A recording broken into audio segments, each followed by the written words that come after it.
Yo, what's cracking, everybody? Welcome back to Prison Break Raw, brought to you by Stand for Something Life Incorporated. I'm your host, the one and only Blue-Eyed Devil, Big JD. Go ahead and give this channel a subscribe, a like, a thumbs up, leave some comments, messages, troll, do all that shit, internet soldier. Don't matter to me. I love all that shit. Love it. I like the positive feedback as well as the negative. Makes me laugh when I hear the negative because you ain't shit and you're just tapping away the keyboard and you ain't really with it anyways. So don't really feel any offense by it. The topic of this show is snitching and the snitch culture that a lot of use skinny pants, snowflake, millennial gangsters, and this next group of weirdos that's coming up behind you, this generation, why are we so soft, think that snitching's okay. Because, like I said, you don't call it snitching no more. You call it getting off first. Getting off first. Oh. Whew, shit. This is a hard one because I don't understand, man. When did snitching become acceptable? Never in the history of humanity. I mean, we can go all the way back to the beginning of time because, I mean, I'm not going to lie to you and I'm going to keep it real. Snitching's been around forever. Forever. We can even parallel to the Bible. I mean, what did Judas do? Judas snitched on Jesus, right? And on some accounts, he committed suicide because he felt such shame and guilt.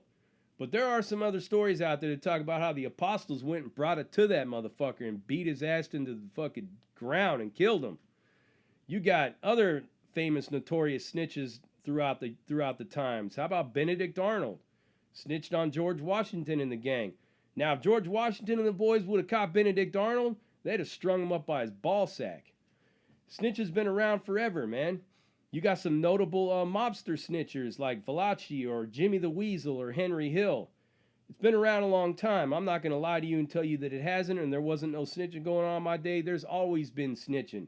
Or else there never would have been the label snitches get stitches. There's always that weak motherfucker, right?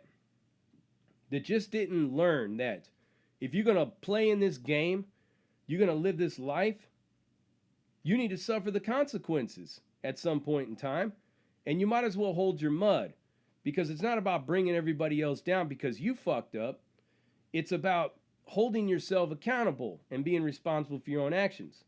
But that shit's all changed because in this modern day generation and the generation to come, snitching is trendy. I just seen that on Vlad TV, right?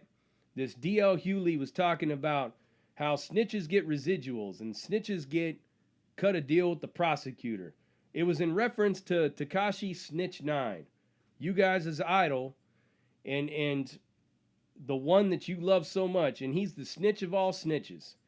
I mean, I know this is kind of an old story, but he is the snowflake of this show because he's just such a weenie, and I can't understand what you guys think so fascinated about him. How you think that all this snitching is cool, and he honestly believes that he's still a G, that he's going to get out and his career is just going to take off, and it probably will. I mean, that's where you're at. You guys, you love that shit. Getting off first. Hey man, if I'm going to get off first, then I'm doing something right, and that's what gets me brownie points in my set. And even Tekashi 6ix9ine said, I don't know what is it called, like 9 trot some shit. They're a bunch of fucking weenies too, because they're all telling. And they're all still homies. That kind of shit never flies in my world. And you got, like I said, you got these DL Hewleys that are quoting like Freeway Rick talking about, yeah, I'm not mad at the guy who snitched on me. He did what he had to do. And, you know, it's par for the course. I understood what I was getting into, that there's snitches in the dope game. Yeah, there's snitches in the dope game. But that doesn't mean you have to accept it. It's really a complex issue.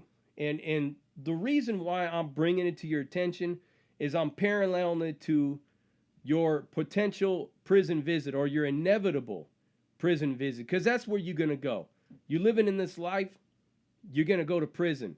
We live in a day and age where there's cameras everywhere, on every light post, side of every building, on every phone, even in space, man. They could read what you're reading on a newspaper from outer space. They could see it. You're going to get busted. You're going to get caught. You're going to be up in there. And this snitch culture that you have, ain't gonna fly. So let's rewind a little bit and discuss why it's not gonna fly. So in the 80s and 90s, they started this tough on crime mentality in the government, in politics. That scumbag piece of shit who you all wanted to see become president, Hillary Rotten Clinton and her malcontent husband, decided they were going to be tough on crime and label everybody a super predator. So what they did is they lumped everybody under one umbrella. So you took the street gangster, the street hustler, the dope dealers, the stick-up guys, jump out boys, and you lumped them in the same group with chomos, tree-jumping rapists, cannibals, necrophiliacs, serial killers, and all the rest of the weirdos. They didn't differentiate between the two. They just put them all under one umbrella. And we all got the same kind of sentences because of these dirtbags like Richard Allen Davis and the likes. So they got tough on crime. And a lot of gunners got locked up in the 90s for stretches. Now they've been in there so long, like myself, that they stayed fit, they're still on point, and they will tune your ass up. Don't think you're going to go in there and see a bunch of broken up, burned out old men, and you could just run your political correctness and your entitlements and do whatever you want going up in the California prison system, because it's not going to happen. That shit ain't going to fly. And if you're going in there with the snitch culture, well, I only told on my crimey, I only told on my boys, so I should be all right on the yard. Well, you see, it don't work that way either. They're going to check your paperwork, especially in my car. They're going to check your paperwork. It's going to show that you cooperated, that you scratched their back and gave them a little bit of information. They're going to look at it and nod. They're going to be like, all right, you cool, man. Everything's all good. Welcome to the pad. I'm going to take you outside and introduce you to some of the fellas. Now, you don't even know what's coming because you're the last one to know if you're going to get hit. So you going out to the yard, think you're going to get introduced to all the fellas, you're going to get introduced to some hard candy. You're going to get stabbed up. Now, that's what your snitch culture is going to get you. That's what your entitlements, your political correctness is going to get you. That's where it's going to lead you in there. Because it's just what it is, man. In the California system and in the federal prison system even. And the federal prison system, and I hate to burst your little bubble and basically kill your fantasy on how you think your state is at the top of the food chain. But let me tell you this. California politics sets the pace for the entire country on the feds. Wherever California cars are, they set the pace for that whole yard. Because they're going to go harder than the paint every single time. And it's so organized by the prison politics that's been ingrained and embedded into them that they're going to put in the most work. It's just the way it is. All these prison gangs that are big coast to coast started in Cali. Even the Texas Syndicate started in California. So what does that tell you? So if you're going to get busted going into California or any kind of prison where California prison politics is basically taken over and seized control of the mentality there, you're not going in with the snitching culture. Because you're not going to get off easy like Tekashi 6ix9ine. Nah, man. He's going to witness protection program for a lot of reasons. Like I said, there's a whole docket sheet on his ass of all the things he's going to do. As a matter of fact, on the same Vlad TV interview with DJ Hewley I saw, they brought Tekashi's baby mom on there. I think her name is like Sarah Molina or something. And she's sitting there reading everything Tekashi's going to do like with ease, man. Like it's just another day at the office. This silly, stupid-ass hood rat has no problem with all the snitching and telling everything he's doing. And she's perfectly fine with it, as a lot of you are.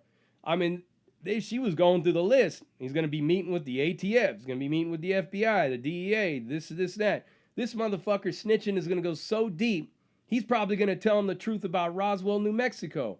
He's probably going to uncover every dead body buried across this whole country. That's how much snitching he's going to do. But see, for him, he's going to get off, he's going to get out, and he's going to be right back into the mix just like T.I. was. He's going to go to witness protection program. But that ain't going to work for you because you ain't nobody. You ain't nobody special. You may have 10,000 followers on Instagram. That don't mean nothing because the system, unless you got something big to give them, like I said, if you're going to tell them the ancient secrets of Stonehenge, you're not going to get into witness protection program. You may not even hit an S&Y yard. Because when the S&Y yards were formed in California, they were formed as a means of protecting the weaker inmates, because the Safer Prisons Act started coming into effect, and the people they couldn't hack the GP yard could go to this S&Y yard and program with ease. Well, so many people started going into this S&Y yard. You got a lot of former shot callers that made a bad call, people that got into debt, people that are just too much of a dump truck to function properly, people that had bad paperwork, that had funny charges, ended up going on those yards. But it got so bad that, from what I'm told now, is that they have to go through a screening process. And the screening process would determine like what kind of a degree of a yard you'll go to. But from what I hear, it's a very long and painful process. And why put yourself in that situation? Basically, in a nutshell, what I'm telling you is this. Now, I'm not encouraging criminal behavior. Actually, I'm doing just the opposite. I'm basically letting you know like what it is. And hopefully you'll see it and say, damn, man, I don't want no part of that. Because you're going to hit the yard and you're going to have this mentality that everything is just going to be okay for you, but it won't. And you can't just go to an S&Y yard anymore. So you'll have some action after you get a couple of holes poked through you. You're laying there in a pool of your own blood fighting for your life. Or you got that puto mark, that zipper snitch mark going across your face that'll follow you forever. Then you have some action. But they changed a lot of that for obvious reasons. Because you got a lot of organizations that are still very much a part of what's going on as far as structure and keeping it real. What's to stop them from sending a sleeper into one of these prisons to kill somebody on an S&Y yard? Some killer that's got a triple life sentence, that's got nothing to lose but to run to the cops and say, hey man, I'm in fear for my safety. His whole purpose is to hit an S&Y yard to whack somebody big, get some points. It's possible, man. There's a lot to this world that you think it is, because you think hip-hop and all these people that are in hip-hop encompasses the whole criminal world. And it don't. It's a very small part of it. Because all these big names in hip-hop, shame on you. You're all a bunch of fucking weenies, man. All of yous out there talking about it's okay to snitch and laughing about it and thinking it's cool. I mean, these were the guys that in my generation, they were silly, they were nobodies. Now they're running the hip-hop world, and they're programming you to think that all this silly-ass behavior is okay. It's like the nerds done took over high school all of a sudden. And their programming is creating this culture nowadays. And what's going to happen is the prison system is going to balloon a lot worse than it is now. Now, I'm a prison abolitionist, prison reformer. Said it before, you've heard me say it.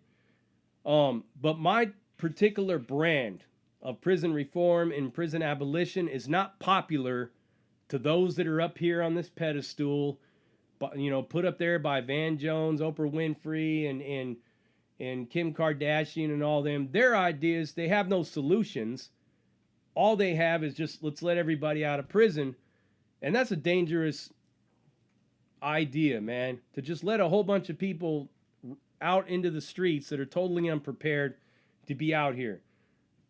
And I'll tell you why. Because there's still some tough on crime people in the government. And they're going to wait. They're going to wait until one of them dudes does something real heinous. And they're going to use him as a poster child to set back criminal justice reform probably for a lifetime. Maybe even for a whole century. And with that, the prison system's going to balloon. Because it's still going to balloon anyways. If you let a bunch of people out that ain't prepared, that ain't been schooled on how to cope with all this stress of living in the streets, because you live in a structured world, all your rent's paid, your food's taken care of in there. Now it's all on you. And that's a hard pill to swallow for a lot of guys getting out. So here we are, right? We're at this pivotal moment in prison living that The snitch culture is starting to swell up the ranks in these prisons. And there's going to be no room in PC for everybody. So they're going to have to eventually, at some point in time, just completely flip it and put everybody all together. And in some places in California, they're already doing that little thing. So, like in the 60s, they had the prison system as we knew it in California changed. Because you had a lot of social reform and civil rights activities going on in the 60s. People were challenging the racist policies of the United States government and demanded that they get their rights. And a lot of them fighters and freedom fighters ended up in the prison system. And when they didn't have nobody to really focus all that frustration and energy on, they looked at other ethnicities in the prison population and sought out to victimize them in there and to get revenge, or so to speak. That set the pace for prison gangs to really be formed. And like I said, you had the BGFs, you had the Hand, the Nuestra Familia, and then on the white side, they originally started out as the Bluebirds and became the Aryan Brotherhood. And all these groups formed as a means of seizing control, consolidating power, and protection from other races. So prison politics was born. The convict code had been manifested into something to what we see today. It's dwindling in a lot of places, but it's still there. And there was snitching going on, but a lot of them snitches got murdered. People were getting whacked and killed right and left. Bodies were being stacked up. They used to call a particular spot in Folsom Blood Alley, where all kinds of snitches and jailhouse informants and everything were getting butchered. That's going to come again. It always does. It's like alternating current. It goes down and comes up, goes down and comes up. It's like a golden age, drops into the dark ages, back to the golden age. It's going to get to that point where there's going to be so many of you little snitch culture weenies that are going to be on this yards, and that solid group of people that don't subscribe to that culture is going to form, and it's always a very small number of people. But they're the most deadliest and dangerous ones of all. So it would just behoove you to not even engage into that. I mean, what do you really get out of it? You're either in or you're out. Now, like I said, I don't encourage criminal behavior. That's not the purpose of all this. The purpose of it is to bring reality of it to you. If you're going to be in, be all in, or don't be in at all. But this snitch culture, man, it's got to change. Because it's not even cool, man. It's never been cool to be a snitch. And why it is for yous, I don't understand. But you're so soft and emotional anyways. It like I said, it makes perfect sense in a lot of ways.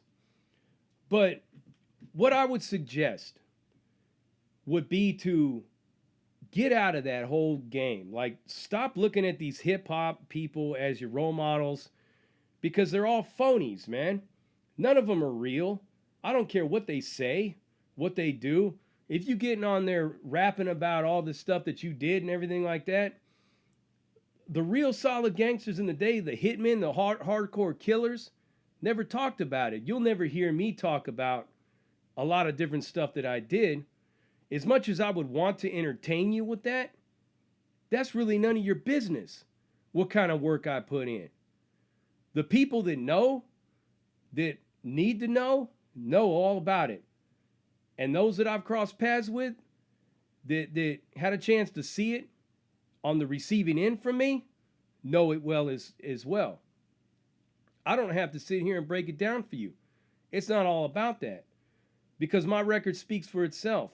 Been all up in the system for years, from the state to the feds and county jails in 3 different states. My goal is to, like I said, throw it in your face and show you, by cutting down your role models and clowning them and putting them on blast, that hopefully maybe one of you will wake up and realize, man, that this is not what it's at. This is not where it's at. I don't want to be like that.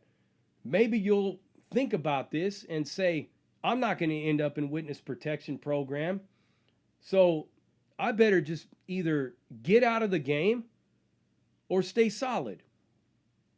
Because I'm going to tell you to stay solid for an obvious reason. You're killing your mothers. You're killing your fathers. And your children and everybody else that you're disappointing with your decisions. Now, you may not care right now, but you're going to care at some point in time. One day, that shit's just going to fall down on you like a ton of bricks. And don't say I didn't tell you so when it happens. Because it happened to me. I had no idea the pain that I was putting my mother through with the lifestyle that I was living. Both of my parents died with their son still being a failure, locked up in the prison system. They died never knowing their son as a successful person in society. They always knew their son as the convict. And that's the way it is. That's fucked up. But it's something I gotta live with. But you don't have to live with that. And all the snitching ain't gonna change that either. Because you're still gonna be up in there and your life is still gonna be at risk. Because you could cross paths. There's a 90% chance that you will cross paths with somebody who's gonna kill you.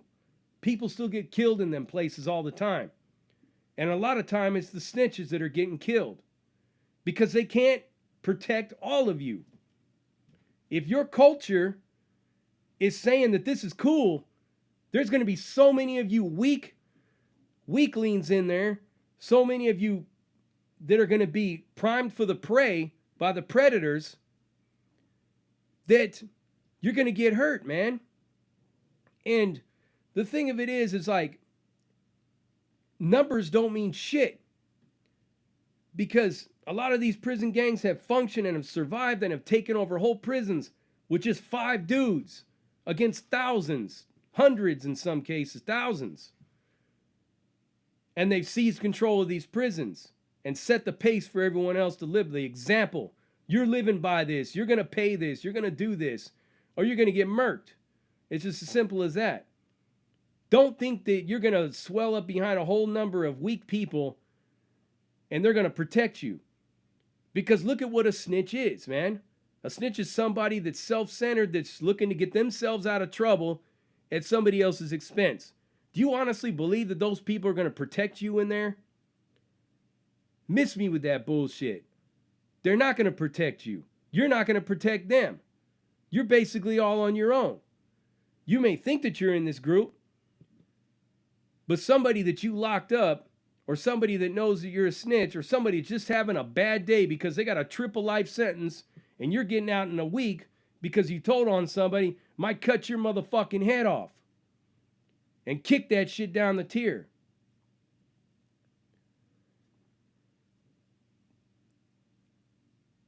Woo! I feel like I'm in an alternate universe sometimes with this shit. Because the thinking is like, it kills me, man. And it's not like a culture shock or anything like that, because that's never been my culture. And the kind of person I am, I'm a convict, I'm a survivor. I can adapt to any environment that I'm living in. You drop me in the fucking jungle somewhere, man, I'm gonna make it. But what I'm trying to do is hopefully deter a lot of you from going down this road when you don't have to. Because the culture and this mindset that you got of getting off first, it's an every man for himself. And with that, you ain't got no friends. You ain't got nobody to watch your back. You're going to get fucked up. You're going to get killed, man. Why do all that? Why get into that? Why get into that? Go down that road. Just like look to do something better with your life. Stop looking at these hip hop people like your role models. Like I said, they're not nothing to role model after. Find some positive role model. Find a scientist or something. Somebody that's doing some shit. But lose this mentality, because snitching has never been cool. And any time in the history of mankind has it ever been cool. Don't make it cool and trendy for yourselves. I don't care what your role models are telling you. It ain't cool. It ain't trendy. It ain't none of that stuff. It's weakness, man. And it's all about being a survivor and being strong and standing firm, basically, and seizing control of your destiny by standing on your own 2 feet. And if you're going to live that life, Be prepared to either get killed, get robbed, get locked up forever. Because that's what's going to come. If you got that coming to you, be a solid dude and be a man. Now, I know it's not cool to be a man or to be masculine in this day and age, but fuck all that shit. Move away from that flawed thinking as well. Be a man. Be strong. Do your time if you're going to do the crime. Don't make somebody else do your time with you. Fuck that misery loves company shit. Stand strong. Stand proud. Stand for something. And lose this mentality. Start learning some of this guidance, man. Start taking some of this advice that I'm giving you because it's good advice. It's going to carry you far. I'm still alive for a reason. And I'm giving it to you like that. And I'm going to keep being up in your face over it. Till the next time we meet, stay solid or stay weak, whatever you at.